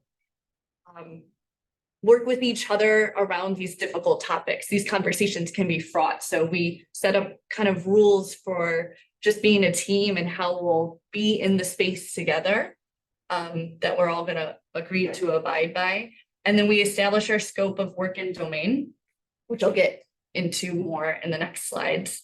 And we established a communication plan, identifying stakeholders and how we will communicate with them. And you'll see yourselves are on the board is on our communication plan that's going around. So communicating with you and letting you know what we're doing. And then we set our goals, and then we determined that the work kind of dictated we fell into 3 natural subcommittees. And so there are 3 people on each committee, and there are 3 committees. And that brings us to September this month, and we're working on all the projects that I'll get into here shortly. Ellie, can you hit the next slide? Oh, yes.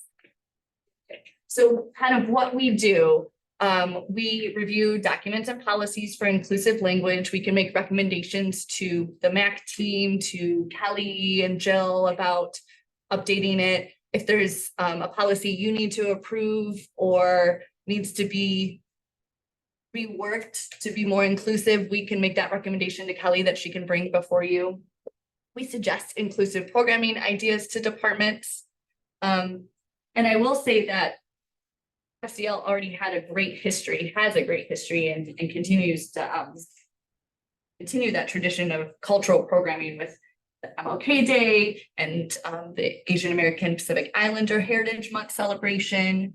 We have partnered with TLN this year to host conversations on race. Jill is going to be part of that new cohort with the Interfaith Council. Some supervisors participated in TLN training, a workshop series that was creating cultures of belonging in 2022.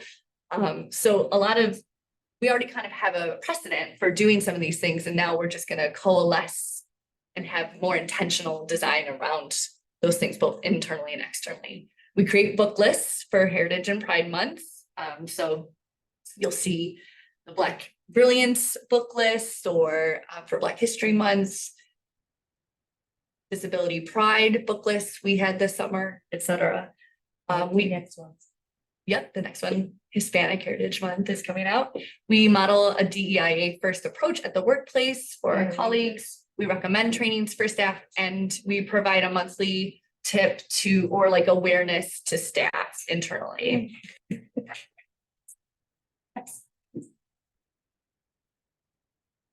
And what we don't do is we're not a vehicle for patron or staff complaints or issues. That's to go through the admin or our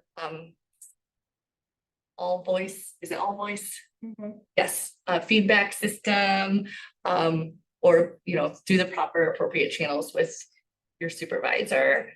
We don't confront patrons or colleagues about issues. Don't say like, oh, you said this thing. That's not, we're not policing anyone's behavior. We don't judge the past actions of an individual or FCL, and we don't focus on a single group. We are really looking broadly at supporting all marginalized groups internally and externally. So within FCL and then our patrons and our community.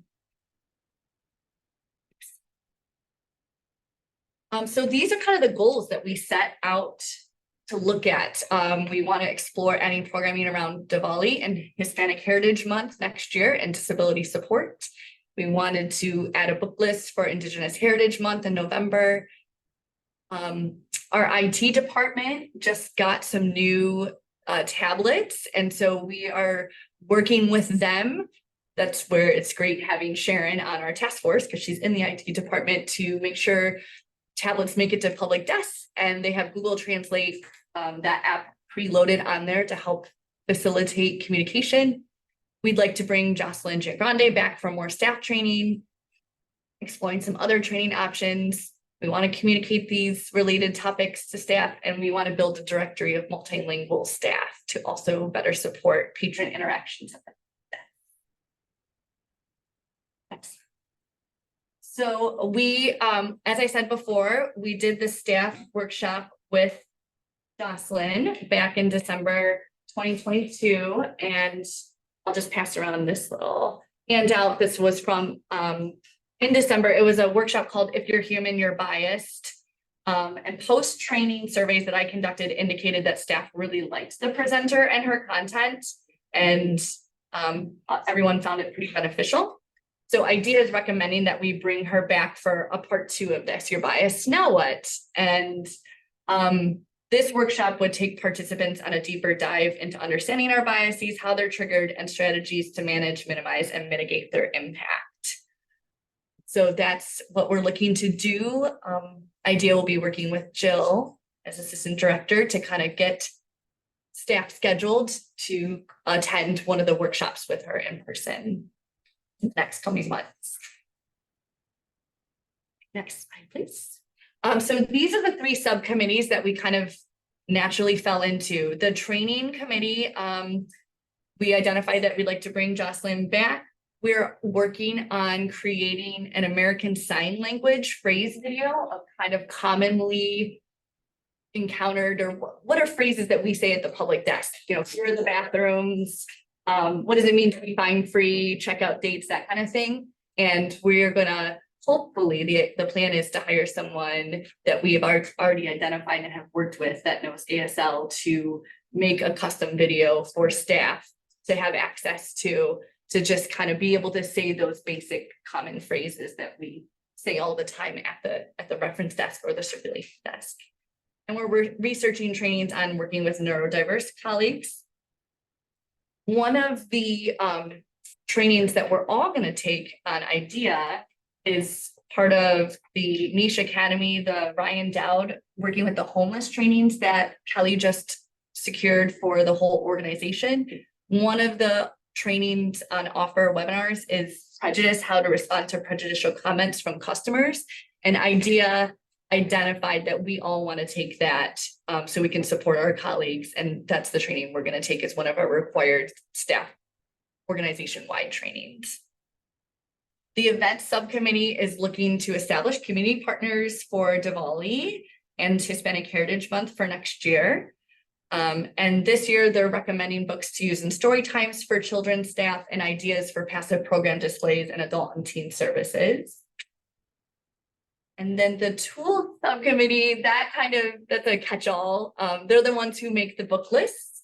And they're also working on building awareness of our diversity audit tool that we pay for from Baker and Taylor for staff who buy materials for the collections or selectors, as we call them. So they're helping selectors gain a better understanding of where this tool is located, how to access it, and how to use it when we're determining what to buy or what to weed out of the collection. And then everyone is taking a turn to send out a tip of the month to staff, growing our awareness of different topics, enhancing our already excellent customer service to all patrons, and championing an inclusive workplace. This September's tip was letting staff know that we just launched an adaptive story time, and that is for children ages 3 to 11 who have been identified their higher needs, or they have an IEP, they have a disability, that's been identified, and they need extra support, and their caregivers. So that is one of the things we're looking around accessibility and programming to support that community. Okay, so you may be asking yourself, like, okay, how can the board support what IDEA is doing? We had kind of talked about, as an organization, putting together a DEI statement ourselves. I think we've been kind of circling around this idea for a couple of years and never kind of got anywhere. So IDEA researched what other libraries have done, kind of took a stab at drafting our own. And then we found this Urban Library Council statement on race and social equity that 216 other libraries across the continent have signed.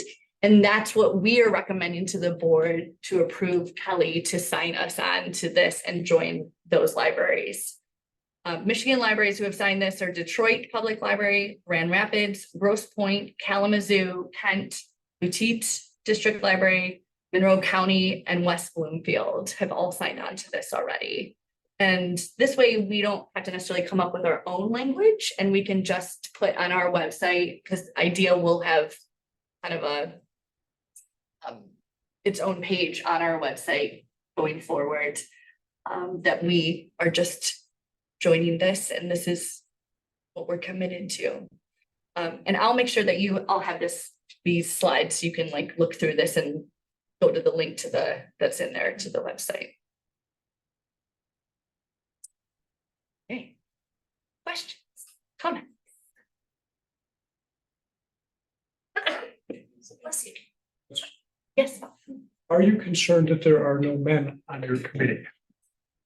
They were invited. The unfortunate part is we don't have that many men in our organization. It's a smaller percentage. So I did invite men to be a part of it, and they declined for various reasons. So the goal is that, what did you say? Men are very busy. Yes. Well, one of the people I invited was Donald, so I guess it's good that he didn't say yes. Because he would have left us then. I'm very glad to see that you have a Google Translate at Public Desk, because I've been thinking about suggesting that for a long time. Yes, yeah. It's just a wonderful tool. And it's great that we got, I can't remember, where did these tablets come from? Why did we end up with the extra tablet? Is it T-Mobile? Is it a T-Mobile grant? Yeah. Okay, Something yeah. with T-Mobile. So someone already had that was already in the works. I had the foresight to get those, and then we just said, oh, well, here's a way we can use them. You know, and I think that's the best part about collaborating across departments and committee. So yes, the back to kind of your question, Bob.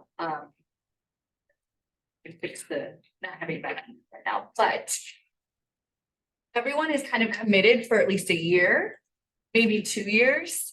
I would love to get this committee established, a strong foundation built, and then roll off of it. because I'm not a member of any marginalized group. I'm a passionate ally and I love amplifying the voices of others. And I'm really good at kind of setting these things up, logistics, communication, strategizing, all of that. And then once the foundation's established, I would like to step down as chair and then have someone else take up the reins. And so this work is very hard and important, but challenging. And so I think I would expect that people would kind of roll off as they need to, and then there'll be opportunities for other staff to come on. And I already have ideas about people who would make great additions. So no men right now, but who knows what the future holds. The ASL part, it just struck me, I don't have thought of this, but you know, ASL is one of the languages that Farmington students can study to meet their language requirement. And with Stacy was talking about with library docents, it might be cool to have more high school students around here practicing sign language. That would be great. In a real context, yeah. We have, and maybe Jill, you could speak to this more, the group that comes. We do have a group that rents the meeting room. They were doing it about once a month. I haven't seen them in a little while. But it's I don't know what the official name of the organization is, but it's an organization that in support of people with deafness. And they all sign. Yeah. They do some lip reading, but it can be difficult because mass, you know. Well, Crystal, I personally want to thank you for the work. As you mentioned, the work is not easy, and you kind of wade into whatever waters need to be waded. And you are a person who I think has that mission statement or the diversity statement that you showed us kind of represents. You know, the library is a convener. You know, it just kind of brings people together to have conversations and allow the space for that to happen, or certainly for underrepresented or for marginalized people to have a space where they feel like they can be heard. So that work is truly important, and appreciate your efforts. You are the champion around here in these efforts. So, and I know that's not necessarily an easy task all the time, so thank you for your efforts. And I think for doing it in a way that it's being received positively and constructively and in the spirit that it's given. Because oftentimes this type of work is, I hate to use the expression, but it can be force-fed. And the approach that you've taken with Kelly's leadership, I think, has been the appropriate approach, because you are making sure there's real buy-in. People really understand what's at stake, like, and why they should be engaged in this work. So you're not around here beating people with a stick to do it. Yes. So appreciate that. Yeah. Any other questions? Are you looking for any actions from us tonight, or are you going to send us something you want us to think about, or? I will just make sure you have access to that statement on diversity, equity, inclusion from the Urban Library Council, and see if to take the next step with that, Kelly would have to send a letter to the Urban Libraries Council saying we'd like to formally adopt and sign on to this. And so that would be the only thing, but it doesn't need to happen tonight, I don't think. So would we take a vote to adopt it before we send that statement to them, or would we ask them if we can and then do it? We would. I'll send you the website. It probably is clearer on the when you see what it looks like. I think if it's something that we would subscribe to, we would want to adopt it first and then make notification. But I think all the trustees could put in the see it, read it at their leisure, look into the organization as well, check out our neighboring libraries, West Bloomfield. They usually are making pretty good decisions over there too. And then we can reconvene on this in October. And then if you decide you don't want to sign on to that idea, we can write our own. We just need that direction. Understood. Any other questions for Crystal? appreciate you doing this work. I very much am in the health equity and DEI space, so I'm very interested in this. It takes a lot to do this work, so really appreciate you doing that. And sitting with your comment of you don't have any marginalized identities, and so you want to roll off. But I'll say, as a person who has a marginalized, we're often called to this work. And it shouldn't be just on us to do this work. And I think you as an ally, it's really important that folks like you and even more are part of this. So appreciate the initiative. Thank you. Agreed. So don't feel compelled to roll off anytime soon. That, and then 3 years from now, I'll probably be giving you guys an update. It's fine. All right, thank you very much. Kelly, anything else from the director? No. All right, that will take us to unfinished business. I do not believe that we have any. That will take us to subcommittee updates. And I do not believe we have any subcommittee updates tonight. So that will take us to new business. And in new, yes, and in new business, we have the introduction of our new trustee, Zahara. And I'm gonna ask you to pronounce your last name. Watakuda. Thank you. Tell us about yourself. Well, I recently moved to Farmington and with my husband, and we're just a mile from downtown Farmington. So that's my home library, I say. But I often come to this one for events and things. And I was thinking about my involvement in, or just my relationship with libraries. And I think you said this, it's a lifelong thing. I think back to, I grew up in Sri Lanka. I think back to my mom taking me to the library, me and my sisters, when we were really young. And when we moved to the US, we were in the Walled Lake, Novi area. And so this is like 25 years ago. And every Saturday, my parents would drag us to the Novi Library. I want to be. And we would spend the whole day at the library. And then we would go and have like family dinner together. But that was like what we did for the longest time. And I just, it was not the thing I wanted to do. And I think back, I was like, oh, now I really cherish those times and the memories we made, because it was just the 5 of us and it was lovely. And so I went off to MSU for undergrad, went to Boston University for my grad school, of course, spent a ton of time, probably more in grad school than in undergrad, at the library. And when we purchased our house, my husband and I got married and had our house in Lansing. And then we moved here a couple of years ago. And so we came, signed our papers for the house, went to City Hall in Farmington to turn in the paperwork, and then went over to the library to get our library. Yeah, the first thing we did as Farmington residents, and I go there weekly. I work from home, so I work at Michigan Medicine, the U of M health system. I'm a manager of an initiative that combines quality improvement in healthcare as well as health equity. And so my work is to have specialty care providers screen their patients all over Michigan for things like food, housing, transportation issues, and get them connected to community resources. And so what I just have the joy of doing is bringing a whole bunch of people, including physicians and community-based organizations together, and just building relationships. And I have been there for a couple of years now. I also volunteer as I'm the head coach and director of, I just do like volunteer management for a nonprofit and out in Westland. We coach tennis. It's like a nonprofit for tennis for ages 4 to 17. So every Saturday morning, that's how I get to start my weekend, is coaching tennis with a bunch of kids, and it's just the joy of my day. Yeah, I think that's a lot. Yeah.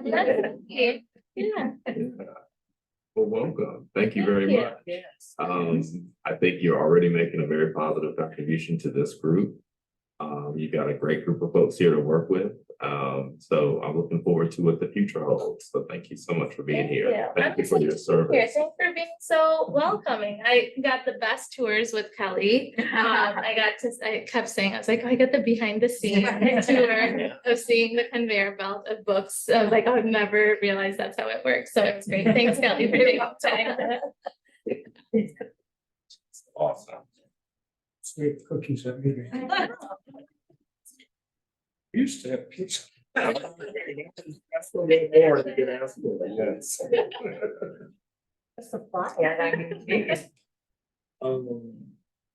Thank you so much. That will take us to correspondence. Do we have any additional correspondence? No. All right, thank you. Public comment. Do we have any members for representing as public? See me public somewhere here. Okay. All right, trustee comments. Any comments from any trustees? Yes. We have two. The first is, we have previously discussed holding meetings at the other branch.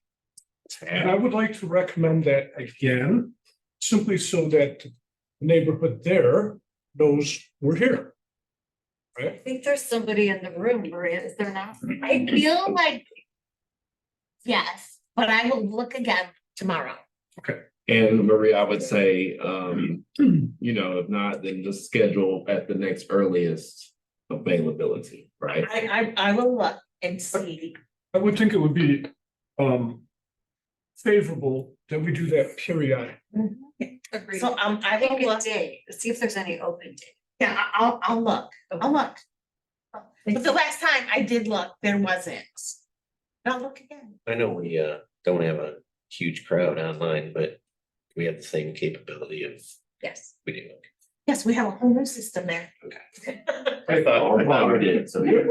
I do have a second comment, which is a bit more serious. My lot, I guess, is bookmobile. And You familiar with this, Jill? Oh, yes. That's what I hear. so, It's that so party at here, here's what's happened, right? Every time I mention it, people come up with objections, ask questions that are intended not to be answerable. So It's a conspiracy. it is. And so what I did is I found bookmobile guidelines and I emailed it to Crystal. And I asked Crystal to disseminate this among this group for review, because all the questions that you can pose to me that I cannot answer are in In the here. manual. Are in here. And so what I'm asking everyone to do is to take a little bit more seriously, because I think it would be a great thing. And I think that there's strong support for that in the community. Every time I mention it, people say, it's a great idea. Why haven't we done this yet? In fact, even at Maria's party, Katie Baracco said, it's a great idea. Say that to you anytime.